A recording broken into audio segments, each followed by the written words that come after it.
နောက်တစ်ခုကျွန်တော်ထပ်ပြောချင်တာပါလဲဆိုတော့အိမ်တိမ်မှာပေါ့နော်ခြံစည်းရိုးတွေလည်းကာထားတယ်အိမ်တွေလည်းအခိုင်မှာစတိတကားဘာကြတကားတွေနဲ့ခတ်ထားတယ်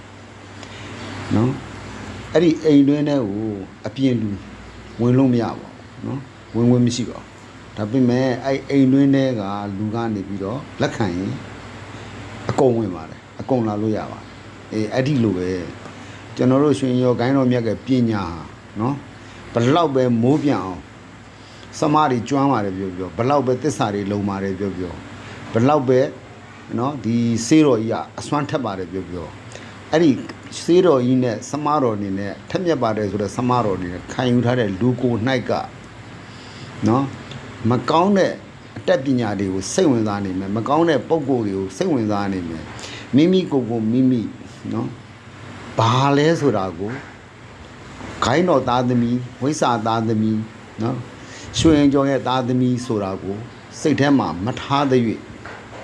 နတ်တင်ဆိုင်တဲ့စားမယ်အကုန်ပြောဗျာလူဘိန်းတယောက်လိုနေမယ်ဆိုရင်အဲ့ဒီပုဂ္ဂိုလ်ဟာအောက်လန်းတိုက်ရင်ထိပါတယ်နော်ဘယ်သူတိုက်တိုက်ထိတယ်နောက်ဆုံးသူများနော်ဒေါသဖြစ်လို့နော်လောက်ကြံမယ်ဆိုလဲအဲ့ဒီပုဂ္ဂိုလ်လွယ်လွယ်လေးလောက်ကြံလို့ရပါတယ်ဘာဖြစ်လို့လဲသူကိုနှိုက်ကကိုတည်းကကို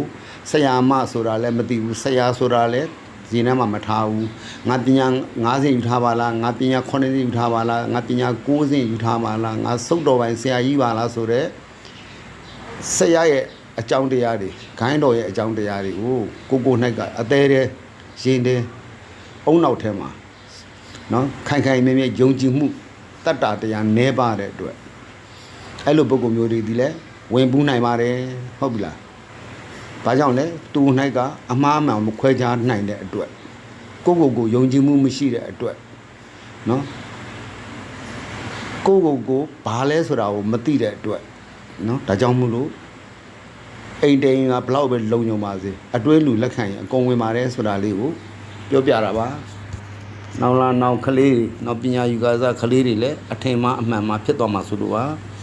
နော်အဖြစ်အမှန်မှန်ဖြစ်ရင်ဘယ်လိုဖြစ်မလဲစေးတော်ပဲအတုဖြစ်နေလို့လားငါဆရာကပဲပြီးတာငါ့ကိုဘယ်လိုစေးပေါက်ပြီးလဲစမတွေကပဲမဆွမ်းလို့လားစေးတော်ပဲမဆွမ်းလို့လားကိုဘက်ကအကျစ်ကိုရဲ့စိတ်တက်မကောင်းတာတော့မပြောဘူးနော်ကိုယုံကြည်မှုမရှိတာတော့မပြောဘူးနော်အော်တိုမက်တစ်သူဆိုတာပုထုဇဉ်လေဗျာသူများကိုဝေဖန်ဖို့တော့ပဲတည်တယ်သူများကိုအပြစ်ချနော်ရှုံချအပြစ်တင်ဖို့ပဲတည်တယ်အားလုံးကျေးဇူးတင်ပါတယ်အားရည်လာပြောတာပါမင်္ဂလာပါ